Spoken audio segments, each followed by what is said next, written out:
Hello, this is Gwen. This today is Thursday night at about 11:45 p.m. and the date is July the 20th, 2017. And I mentioned in one of my previous ones about my experiences in the 60s and how toward the end of it I mentioned I was going to talk about black females. Well, this is going to be the supplement for that. I mean the discussion about black females. If you haven't listened to the one about my experiences in the 60s, then listen to that one because this one that I'm about to talk about now is in part within that context. It's going to be from that perspective. Now, the first thing I'm going to talk about is destruction. Let me go ahead and give you a quick overview. Destruction, construction, peer groups, insist on respect, earn respect, don't coddle your sons, don't coddle your daughters. I'm going to discuss love and I'm going to talk about being ready to walk away. So first, let's talk about destruction. And what I mean by that is how come the ones that are here now having such a hard time versus what we were when we were growing up and the way we thought of ourselves. When I was growing up in the 60s and 70s, 80s, 90s on up, the young ladies had a deep self esteem, deep respect for themselves. And black women were the archetype, prototype, most sought after females of all the females. Yes, black women were in the forefront of females. White women were there, but they were considered kind of scruffy and savage and uncivilized and in need of repair. In fact, if any black females were friends with white females or no or new white females, we were always grooming them and trying to teach them how to dress and help them clothes, pick out their clothes and tell them how to. We were essentially molding them into people who could be sophisticated enough to even go out with us while we going out as a girls' night out. Really, as soon as I got into the Air Force and my first roommate, who was a white girl, she was just a unsophisticated blob, essentially. And the first thing we did was take her clothes shopping. So, she was picking out, so I could pick out clothes for her to actually wear so that she could look polished. Just things that match. Because in those days, white people didn't even know how to match their clothes, let alone look decent. It took me all the way till I was in my 30s to step out of the house without having my clothes cleaned and pressed. Well, they're always clean, but I'm talking about iron with starch and excuse me, creases and all of that stuff because we just didn't do it. We didn't walk out ugly. We were always, no matter what you were wearing, always, looked very well, very polished. And these are some of the poorest people there were, but we always had some kind of spray starch or starch, and everything was creased and clean and pressed. I had to make a New Year's resolution one year to say I'm not going to touch an iron this whole year to finally get myself out of the habit of pressing all my clothes. And I'm happy. But yeah, that was the standard. We had a high standards in our appearance. We had high standards in our behaviors. Look at the old 60s and yeah 60s and 70s things where you see black females with our afros and even straight hair or your afro puffs. We look like that, we acted like that, we wanted to be as sophisticated as looking as Diana Ross. We wanted to be as knowledgeable as Angela Davis type females, and those were our archetypes. And when we were out and about, when we were doing our beginning the integration thing, we were very sought after women. None of us had any problems getting men or keeping men. We were very considered very attractive. Very attractive. Men from all walks of life and all cultures would be seeking us. That's why I'm surprised at the way the things are now because these young ladies all around me are beautiful girls. We didn't wear a lot of deep, heavy makeup unless we were performers. But the day-to-day woman didn't wear a lot of what makeup. I did because when they zig, I zag, so I put on makeup and wasn't heavy, just eyeliner and stuff like that, but not the complexion makeup. I would put if I did I would put one thin layer of not foundation, but just powder, that liquid, sometimes liquid makeup powder, thin, very thin layer. Because what I did was when I would go out, I would just dance and basically sweat off everything. Yeah, really, you could wring out my clothes when I was on the dance floor because we would dance. That's what we would do. Dance. And yeah, I have been dancing so much that I could almost wring out my clothes. No, and yeah, me and my friends, we were wringing out our clothes, squeezing them with sweat dripping off because we danced and we sweated and we had fun and we were sought after. Black women were sought after, very much so. So I'm surprised about the way things are now. But um, I think this was orchestrated, and that's what I'm going to talk about. And so the beginning of destruction, the part of the difference is this. It starts in about kindergarten, actually. It starts with a little black girl going into kindergarten and first grade possibly when there's a white teacher, a white female teacher. To a child, and I remember this distinctly, to a child, especially a small child, whoever's in the front of the classroom is like a god to him. This person has all the credibility in the world because you, as a parent, took that child to this person and said, teach this child. Kids are designed to learn. Kids want to learn. They know that that's what their role is on some level.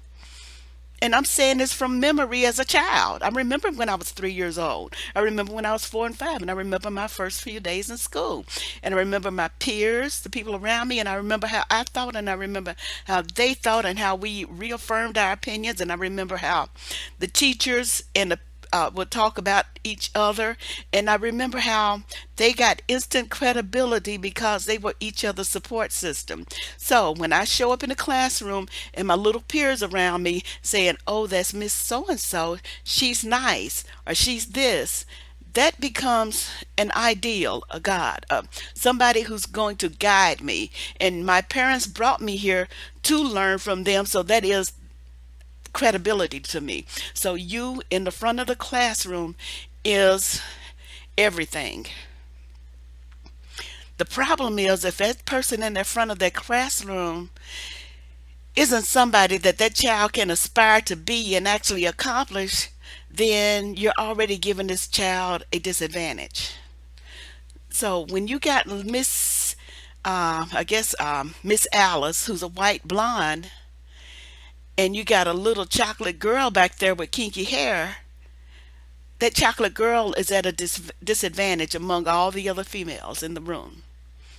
Because the little blonde that's sitting next to that little chocolate girl, the little blonde girl knows that she can one day be Miss, whatever I just said her teacher's name is, Miss Alice. She could be like Miss Alice, but the little chocolate girl can never be like Miss Alice. So the little chocolate girl is at a disadvantage. And in kid world, any disadvantage magnifies. So if you got a bunch of little chocolate girls over here who can never be like the teacher or Miss Alice or whatever teacher is in front of them, and you got a little bunch of little pink girls and blondes over here, then these are the ideal girls because they're closer to the ideal model of what they're aspiring to be. You understand? But if you were in a black school like I was, and my prototypes were other black people, then I was already having more self esteem because I knew that I can one day be that. And early on, most kids, a lot of kids, decide that they want to be teachers. The reason why they decide they want to be teachers because it was the most ideal profession to them. I wanted to be a teacher early on. Now, I'm going to give you an example how this works. Remember when I was talking about I went to Catholic school early on and in my first few years? Well, this Catholic school I went to, I was like 5 years old or so. And it was a predominant, it was absolutely a white Catholic school. I want to say predominantly like it's 10%, but yeah, actually it was 800 students and four of them were black kids. There was me, two black females, and one black male. I'm not going to digress and talk about the black male, but now that I know more about what was going on, that poor boy was in a nightmare every day. He was, and he was in that school. But anyway, this one I'm focusing on the females. Us three females, I think the girls, the twins, the two twin girls, and me were in the same classroom, about the same age. And the teacher that's our teacher at the time was a lay teacher. I forgot her name, but she was a white female. I remember this lady and I remember how she looked. At 5 years old, when I saw her, she was like the ray of sunshine and the most spectacular human being in the world. Miss So and so, who was nice. She smiled, she handed you your pencil, she treated you nice, and she was sweet to the kids, including me.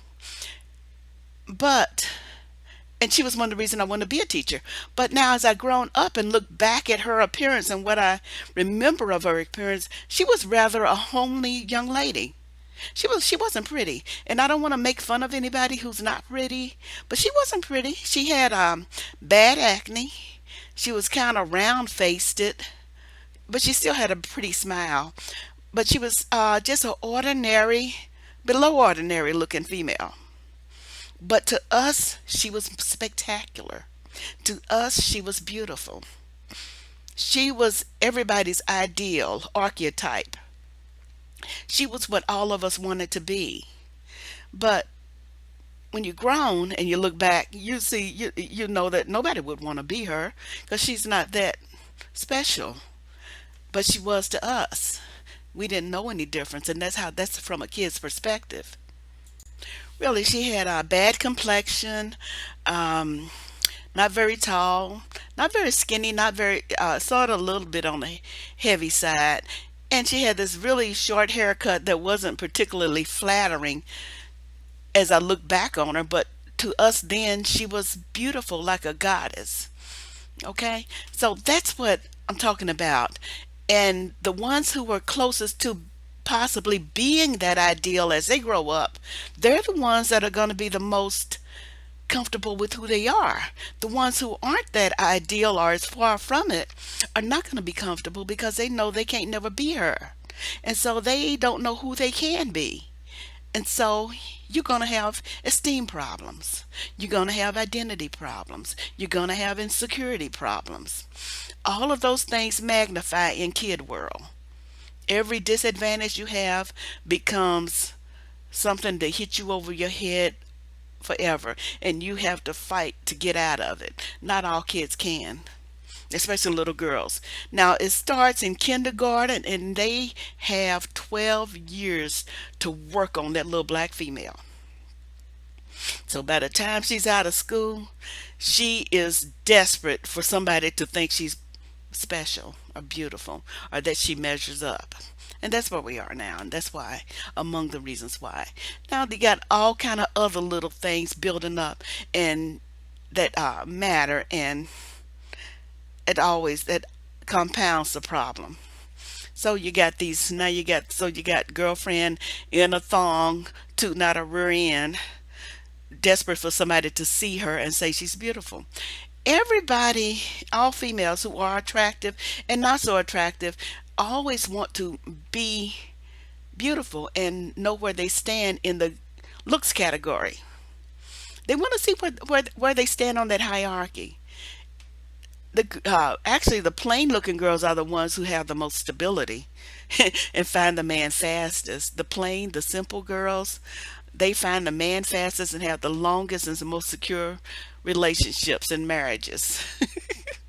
All the slick girls and the cool girls are out there.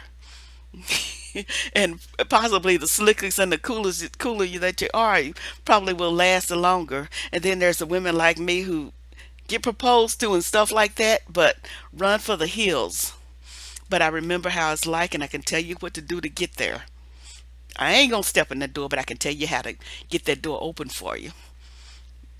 Trust me. Really, I've got proposed to a lot, and heaven knows why.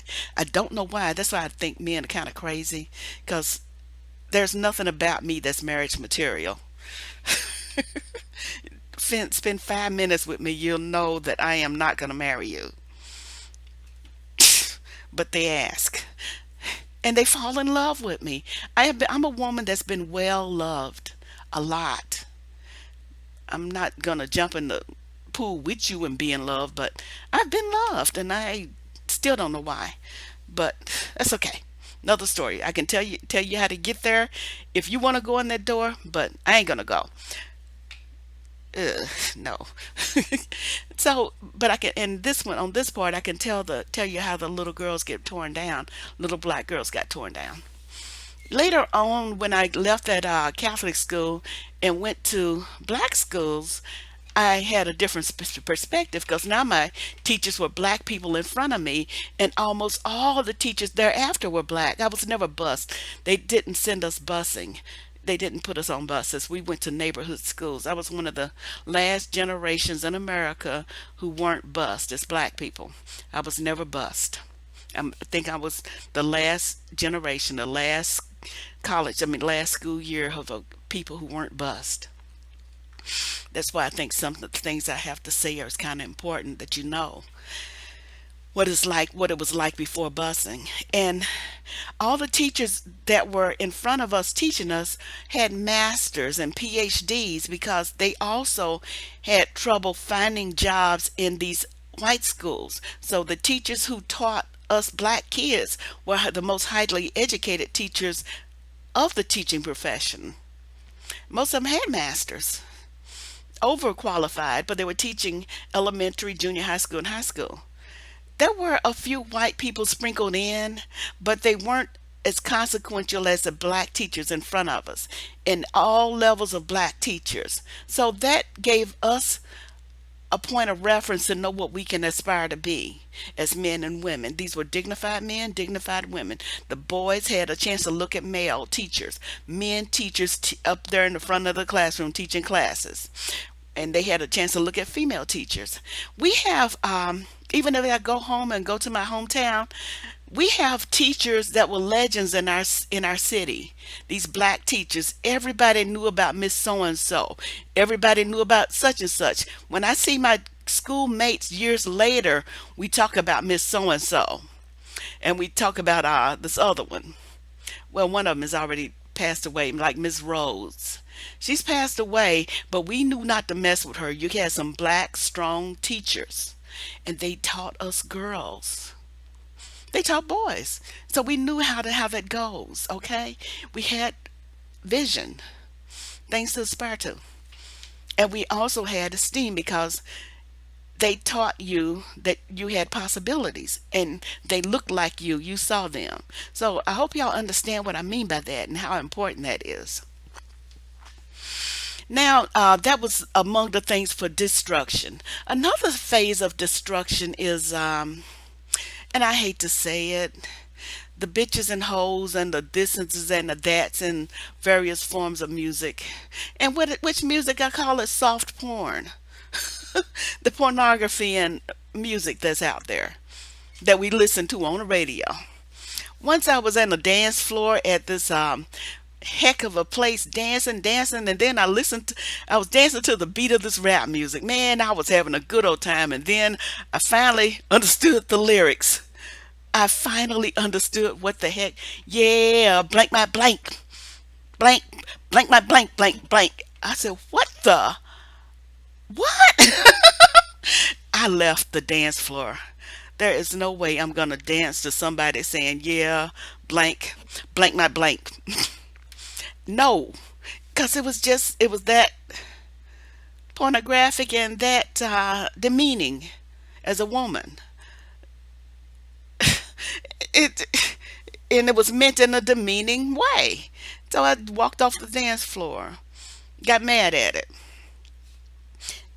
and that started in the 90s. I don't mind the things that were lewd and lascivious, except it needed to be in its place. It cannot be common music, just like all pornography needs to be in its place.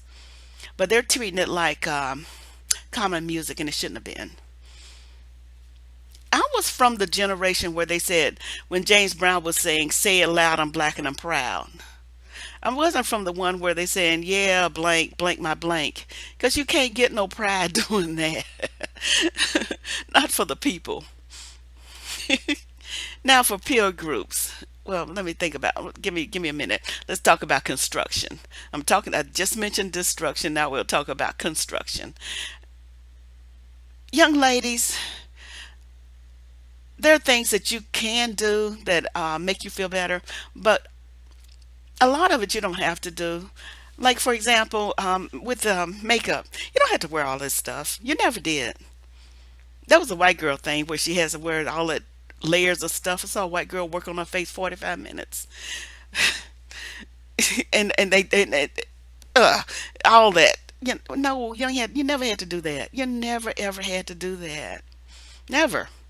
You never had to put all that stuff in your head.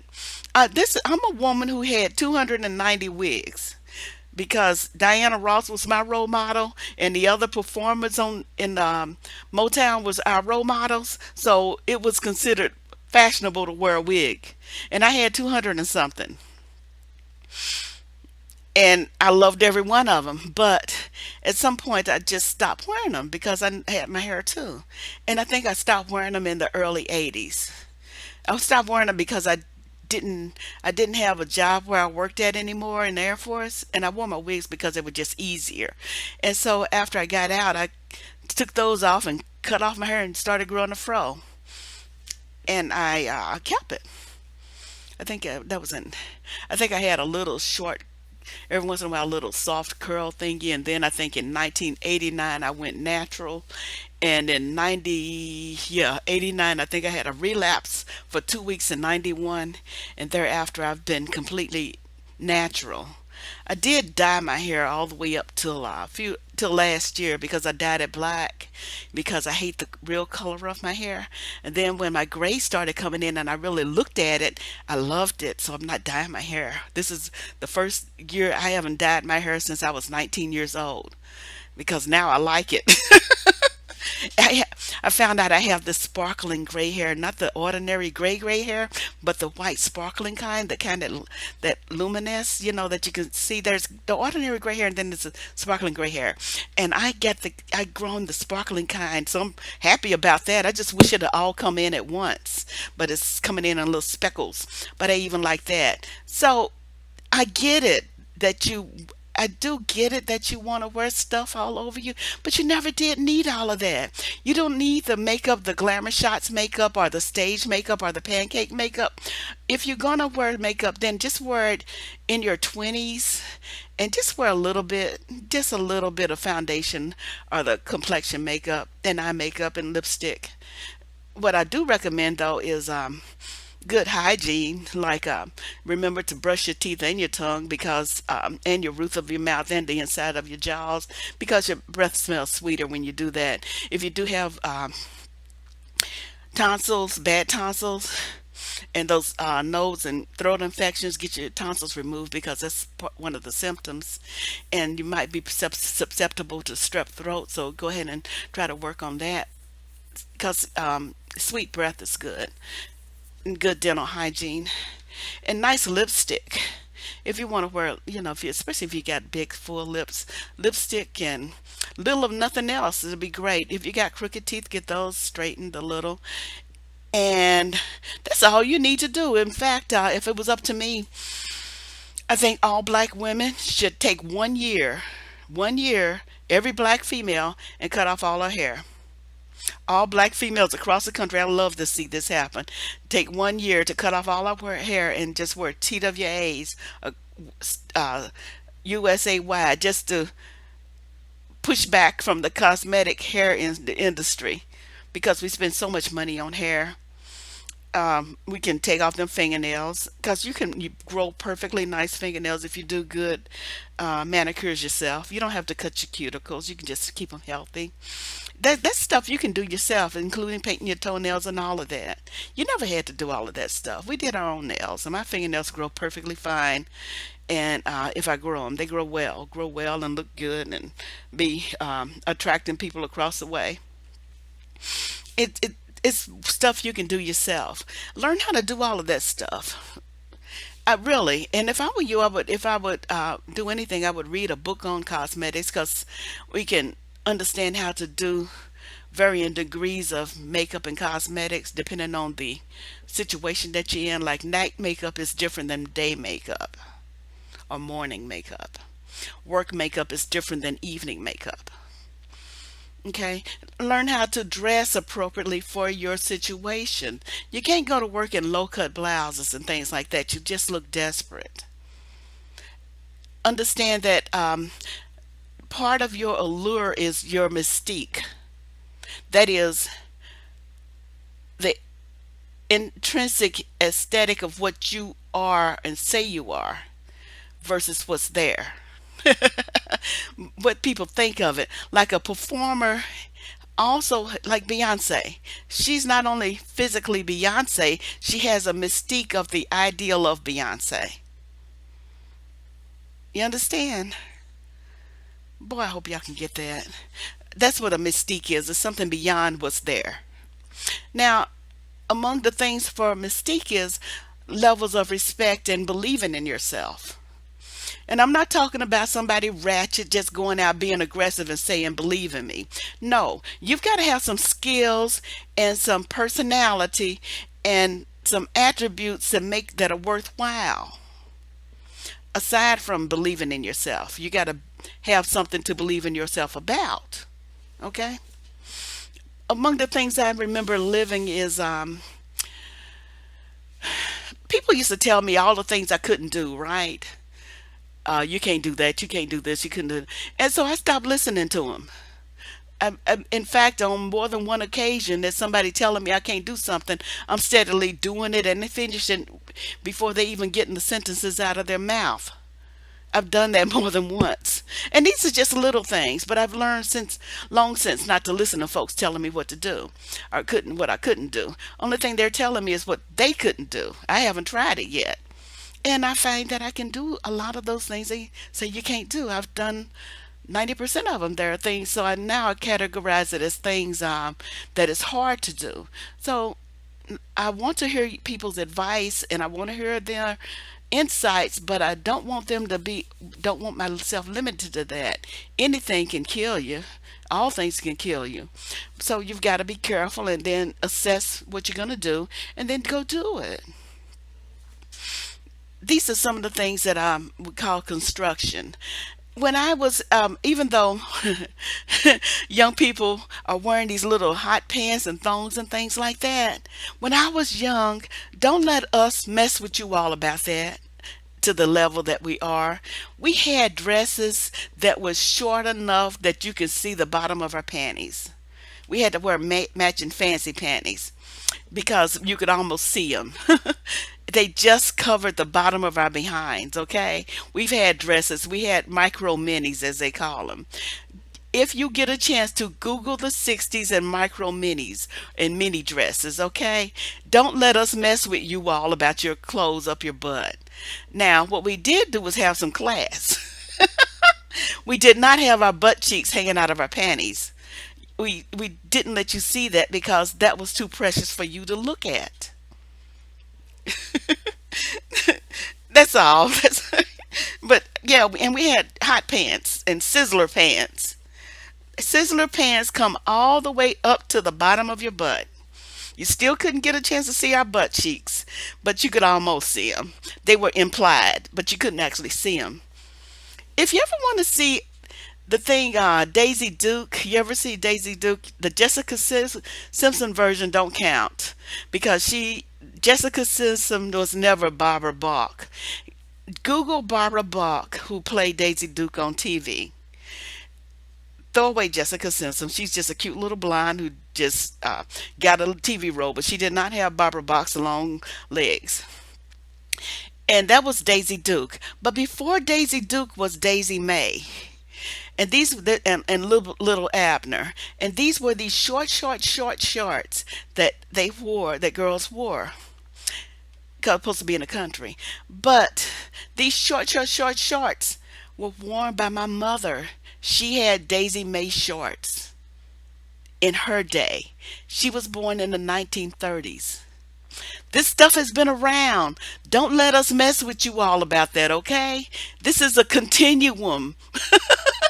You all aren't doing nothing new. You see those little, I think they call them yoga pants now. Google the clothes of the 90s. They had these tight like pants that they wore with a short blouse like thing and these long tights things. Those yoga pants are like tights. This stuff, we've been there, done that. Don't let us mess with you all. But do it with class and style instead of looking so unpolished and unput together.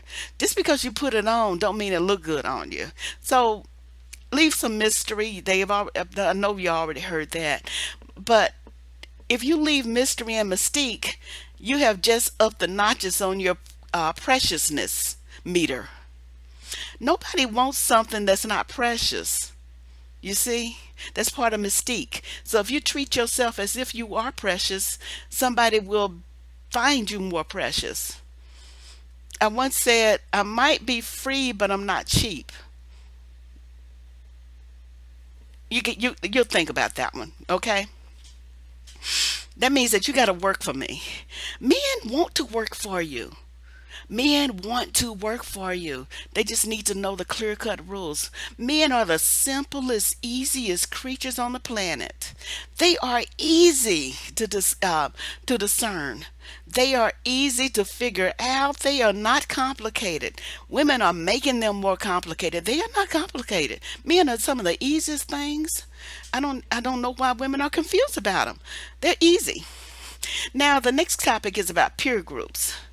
Find friends who do what you want to do. Don't find friends who are doing things you don't want to do. If you are a young lady that's about 14 or 15 or younger or older, and you figure out that you don't want to have sex yet or do anything related to sex, don't hang out with girls that do sex because they will encourage you to do what they do. That's what peer groups do. Find the young ladies who don't, even if she's kind of square and nerdy. Okay? Find the ones who don't do that. Interact with your friends in person. That's you can have so much fun like that.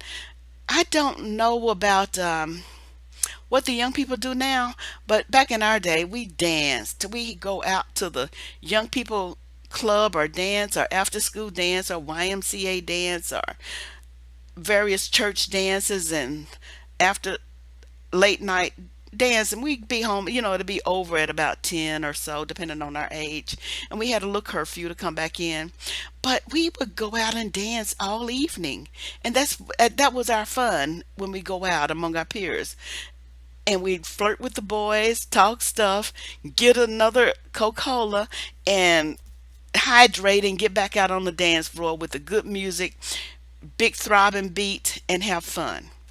Now, when we would listen to the music at that time, and this is one of the reasons I did stop going to the clubs now, was because of the way the music sounds. When we listen to deep bass beat with hardly any treble, hardly any treble, and it was excellent. James Brown kind of beats, okay? Now they got this treble and it's just the high notes hurt my ears, so I don't go out there because I hate it. It don't sound funky. It don't sound live. And that's what I want. I want me some beats. And believe it or not, I like good shaking beats. I don't like slow music. I really don't. I like fast dancing, bouncing beats. And it makes me happy. I like that. A good bass guitar line and a bass beat drum. I'm good. I'm good. That's all I need. And that was the kind of music we danced to. We dance hard. We don't do this spaceman stuff. And one of my things I say, if a white person can do it, it don't count. So, and if your average white person can do that dance, then it ain't a dance I want to do because they can do it, and so it ain't special to me. It don't count. But I did know a lot of white people who could actually dance and do the kind of dances we did because they were there and they did them. Now, insist on respect. Now, the example I'm going to use for this one is this. When I was back in my hometown and I was walking with one of my friends, and this is a young lady who didn't do the things I do, but I did like the way she danced, and I was an adult when I met her, or nearly an adult. So I did have things I could do that she did too. But anyway, she was more friendly with the guys than I was, and I'm exclusive and special, and I hold myself back, and I don't give you me easily. That is, even my talking to you, you got to go through some steps just to talk to me. You have to go through some steps just to talk to me. Okay? And they do, and they're glad when they get to talk to me. But you got to go through some steps. You got to approach me with respect and that kind of stuff. But anyway, I was walking down the street with her, and some guys that she knew across the that were in the road, we were driving, and they just passed us, and they recognized her, and they blew their horn and stopped the car. She got ready to run over there talking to him, and I said, and I stopped her. I said, what? No, no, no, you don't go riding. Don't you, I said something like, oh no, you don't go walking up to some car window. You make that man respect you.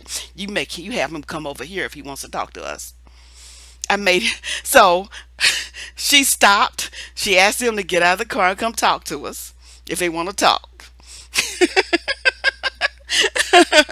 I did. I jumped on her. I fussed at her. It was, and I did it only where she could hear it. But she had taken 2 steps toward him. Oh no, you do not walk over there to some car window and talk to some guy. You have him park and pull over and get out the car and come talk to you. That is insisting on respect. I wasn't saying anything mean and nasty. There was no cuss words. There was no mean tone. And if he had been talking to me, if he had known me, he would have known he needed to pull over and get out the car and say, "Hey, Gwen, da da da," and come talk to me. No matter what I'm doing, I don't care if I'm laying in the gutter drunk. You know that when I sober up, it's gonna be hell to pay if you didn't respect me, no matter what I'm doing, because I had already earned that much respect. So the guys pulled over and got out the car and came talk to us. They were most polite and they were glad that they were told some rules. Men are easy. They didn't mind. They understood. They got it. So that's what I'm saying by insist on respect. Now, some of the hoops you got to go through to talk to me is to come to me and talk. Don't call me over and expect me to go over there to you. I'm not. If you're next to me in a club and something like that, you're going to talk to me politely like I'm going to talk to you. That's the kind of hoops that I'm talking about. If you come into me and you can't even figure out how to say a clean, good sentence, I'm gonna write you off because you're incoherent and you you're useless because you haven't even taken out the time to figure out how to talk, let alone have something to say. You can say the cool things, but you got to be able to uh, um, talk in regular language for the most part. If you're going to be cussing a lot around me, I ain't going to hang out with you. I'm not. I can't. I won't because you're cussing at me. And I don't want you cussing at me. So I ain't going to hear it. Now I'm going to let you go and talk to the rest of them, but I'm not going to be fooling around with you. You'll be on the fringes. And I won't be mean to, I'm nasty. I won't even tell you that, but I won't be there. That kind of things. But among those things that I'm not when I talk about insisting on respect is that you got to you've got to return respect. That is, you don't cuss to them. You don't shout at them. You treat them with respect.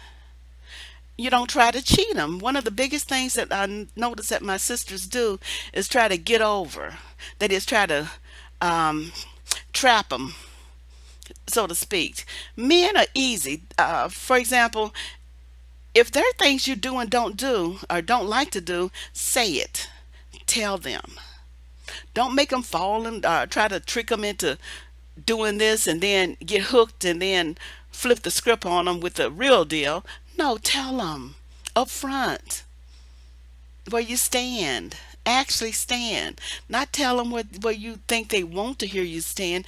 Tell them where you at, what's important to you, and then give them the chance to walk away if they don't if they want to. There are men that I have, like he wants to put the moves on me, and I'm gonna say, and I would tell you straight out, I don't do this, I don't do that, I don't do that. Are you good? And they can walk away or stay, but they have to know that they're not gonna talk me into nothing that I don't want because I've already told you what I'm not gonna do. It's simple as that. They are so simple. I wish my sisters would stop trying to put complications on men. They're not complicated. But don't try to trick them like this one of the games they used to play when in my day was sit at the table, get the man to buy you all kind of drinks, and then go out staggering away and not pay him in so many words. Like he's buying you drinks because he wants your company, and he thinks he's gonna. I don't know what the hell they think. I don't some kind of obligation there, and you get drunk, and then you don't want to fulfill some kind of obligation. Don't do that. You can buy your own drinks. You don't have to cheat them. Don't try to cheat them, or somebody is don't want to do all these things like cook and stuff like that, but they tricking them in the house and then tricking them into a relationship, and then not want to do what they said they were going to do. That's not fair. Be upfront. That's all. Now, earn respect. Live respectably.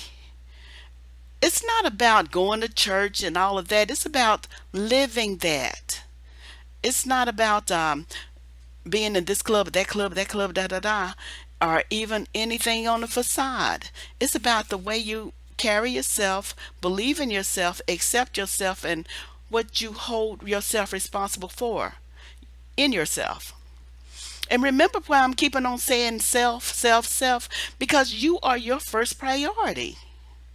If you can't make yourself your first priority, you already lost. Only thing that I would add as a priority is your child. Now, if you had a child that came out of your body, that's got to be the first thing. And that's for all your kids that came out your body because they didn't ask to be there. But beyond your kids, you number one. Number two is the things that you love. So respect yourself first and insist on treating yourself right and insist on being treated right. If somebody's not treating you right in any way, you got to walk away.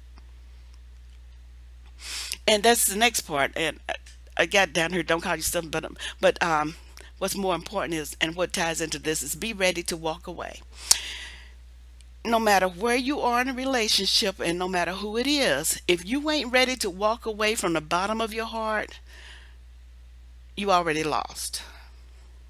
They got you.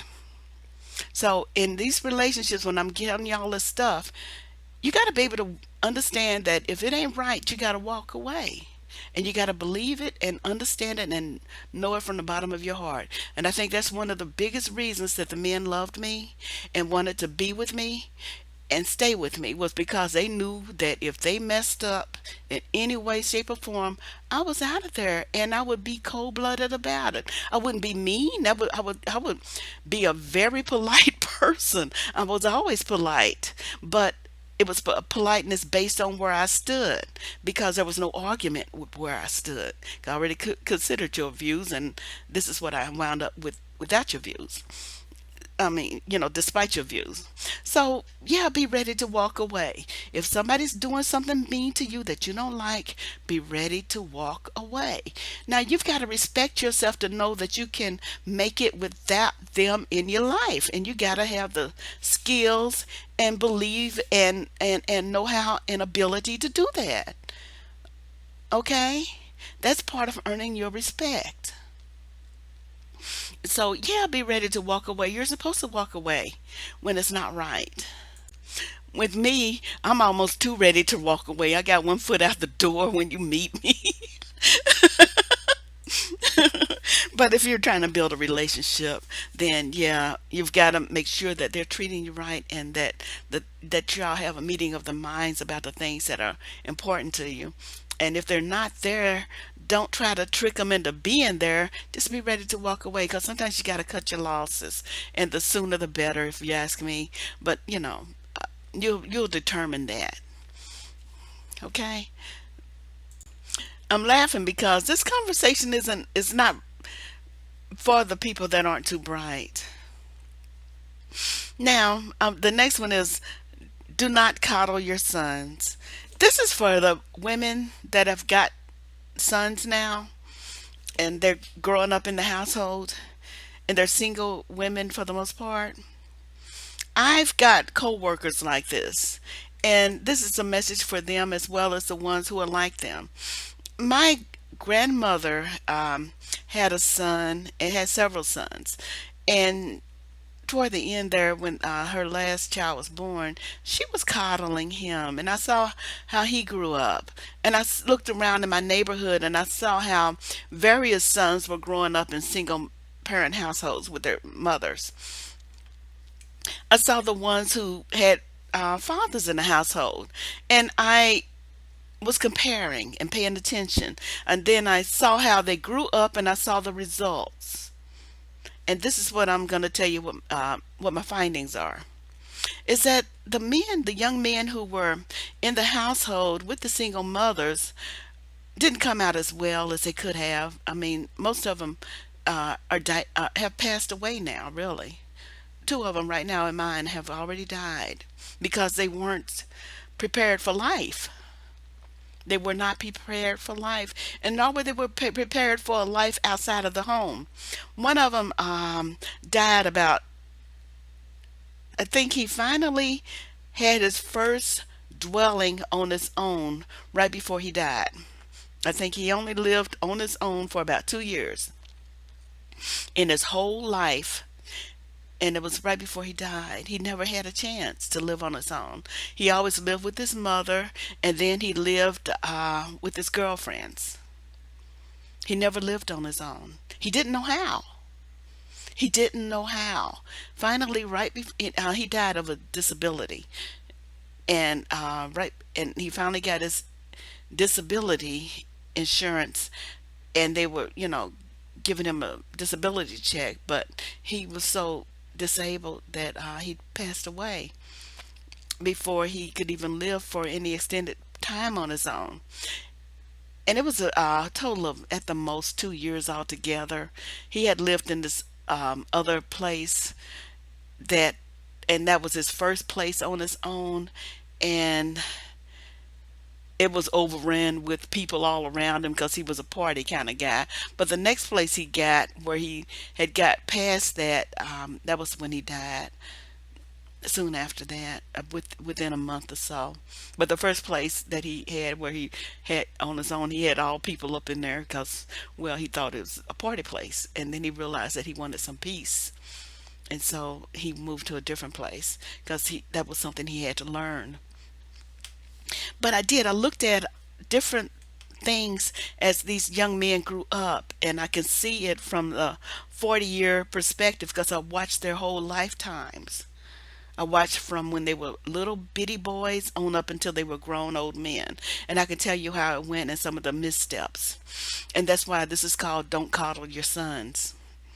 Because I'm seeing some of the missteps now, and I saw where some of the things that went wrong. Now, what I'm talking about is that these young men lived in single parent female households. And the mother, of course, brought us clothes and taught him how to cook, clean, and sew. One of them did. But she didn't teach him how to pay bills or be responsible or force himself to put up with crap at work so he could keep a job and that kind of thing. Because she wasn't able to. We didn't know it at the time that we were that he was being crippled. Now with the girls, they push us because we're female too, and they push us to be responsible. Plus, we don't have some of the problems that men have, like my uncle and his friends all went into the various branches of the military, and this was during the Vietnam War. They went in as volunteers so they could pick their branch of service and go in under the buddy system, where they all went in through it at the same time. The longest that they stayed in, any one of them, was about maximum 2 years. They all got put out right after they joined. I think my uncle stayed in 18 months, and I think somebody else stayed in up to 2 years. The only one that made it the full time, and I think he stayed in even longer, was a guy who went into a separate branch of service than the other four friends. So that's one in four. And so that's different. But they weren't taught to take advantage of opportunities. They were walking around talking about I'm a man, and they can't follow. In the military, you got to follow. You have to be able to follow. I went in the military soon after they did, after he was out, as a matter of fact. And he's telling me not to go because it's all of this, that, and the other. But I went on anyway, and I had a good time. But I was able to suppress my ego and follow directions and do my job versus telling them what my job ought to be and that kind of thing. Males have a hard time following because they want to be leaders. Females don't need to be a leader, they just need to do the work. And so that was my position. He needed, if it was when I look back at it, I think that if he had a chance to learn about following and making money and doing work and things like that, he probably would have had a better go of it. Now, today I'm looking at mothers who coddle their sons. These are grown men in the household. Like, for example, my coworker is telling me it's 6 o'clock right now. It's six. I'm talking about it's 6 o'clock p.m. We're getting off from work, and she's telling me she's got to go home and cook dinner for her son. I said, "How old is your son?" She said, 24. I said, "You're going home to cook for a 24-year-old." She says, and I said, "You shouldn't do that. He's got to learn to do it for himself." And she told me she likes cooking for her son. I know that in 10 years from now, she's going to come home tired, and she's going to wonder why dinner's not ready and why he's just sitting around the house. And why can't he do something, and she's going to be mad at him, but she's coddled him. She's missing the chances to make him into the man he could be because he's at home not working and ain't even cleaned up or cooked, and she's the one that's got to come home and cook for him. He's not going to be prepared for real life. No girl is going to want to take him home. He's a burden to the household. Black women have to work no matter what we do. We have to bring home money to pay bills or help pay bills. So a woman that's working on her own is not going to pick up him who's a burden. He's going to be with her, or else if somebody does take him home, she's going to figure out what he's about and then put him right back out because he's a burden, and possibly he might wind up getting somebody pregnant and he's still a burden. But the thing is, he's not the only one that's living like that. Another female friend of mine has a son about 19 or 18 who doesn't have a job, ain't going to college, and she's fussing at him, yet he's living with her still. She said she's going to put him out, da da da. No, he's still living in the house and he's not doing anything. Okay? So don't coddle them. Make them at least cook and clean and things like that if they're going to be in your house. I'm not saying put them out, but they could be studying their a trade or something like that, or doing some kind of thing to get in their own business or learn what they want to do in life. But you don't need to coddle them. That's unhealthy for them. I would like to have my relatives and my friends to see how a man lives in a household. While we did have my peer group had two parent families where there's mothers and fathers in the household. If you're a child that doesn't live there, you're not seeing the dynamics inside of the household. You're not seeing the father write checks to pay bills. You're not seeing the father bring home money and give it to the wife to go grocery shopping. You don't know what it looks like for a father to sit down and polish his shoes so he can get ready for work, or iron his uniform so or he can get ready for work, or have his uniform ironed and things like that so they can get ready for work. You don't know what it looks like when a father has to sit down for breakfast or drink coffee in the morning to get out the door to go to work. And you don't know what it looks like for him when he comes in from work. All you're seeing what's going on is the dynamics outside. But there are things inside the house that fathers do.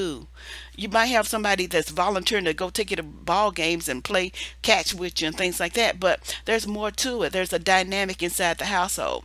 You just see the him out mowing the lawn and things like that, but there are things he do in the house. And I wish that young men who are sons of single mothers get to see that part of it, because that's important.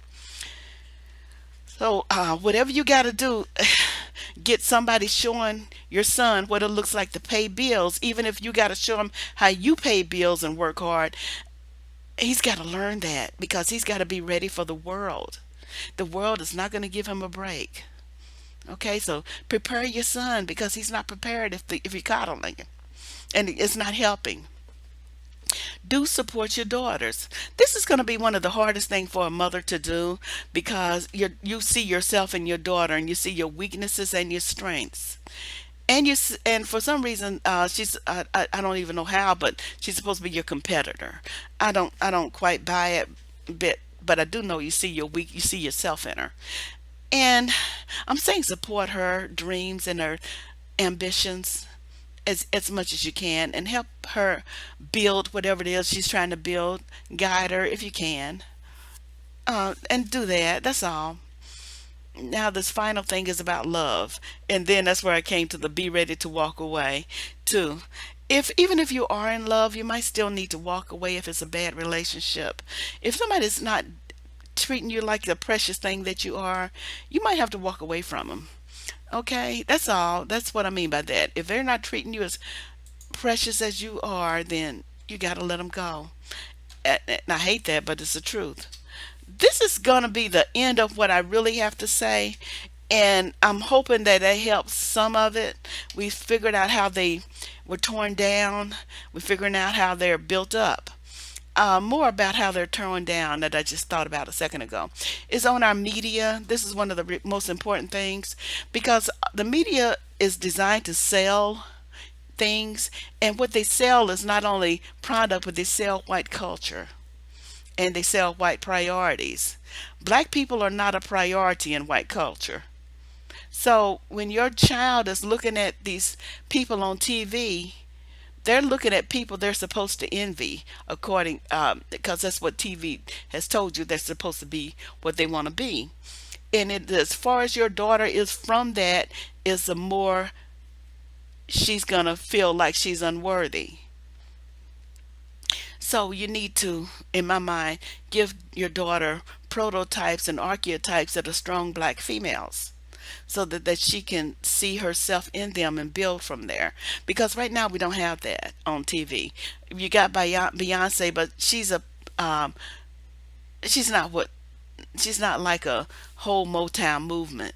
Okay, you've got a few of the singers and things like that, but they're not Motown movements, and they certainly aren't saying that much political. Not so much that it moved the whole city. That kind of and a movement is nothing like that. Anyway, good luck, and I hope you did get what I'm saying. Thanks. Bye bye.